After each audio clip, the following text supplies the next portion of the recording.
اب دنیا بھر میں اس بات پر مکمل طور پر اتفاق رائے پایا جاتا ہے کہ امریکی صدر ڈونلڈ ٹرمپ کی کہی ہوئی کسی بات کا بھی بھروسہ نہ کیا جا سکتا ہے۔ ان کا ہر گھنٹے ایک نیا بیان سامنے آتا ہے اور شاید انہیں یاد بھی نہیں رہتا کہ ایک گھنٹہ قبل انہوں نے کیا کہا تھا۔ امریکیوں کی نظر میں ڈونلڈ ٹرمپ امریکی تاریخ میں اب تک کی صدارت کے عہدے پر پہنچنے والے سب سے متنازع صدر ہیں۔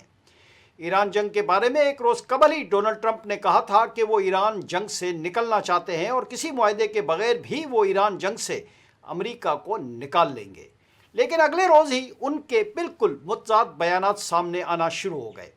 تازہ بیان میں امریکی صدر ڈونلڈ ٹرمپ نے کہا ہے کہ امریکہ ایران پر انتہائی سخت حملے کرے گا اور اسے پتھر کے دور میں واپس لے جائیں گے۔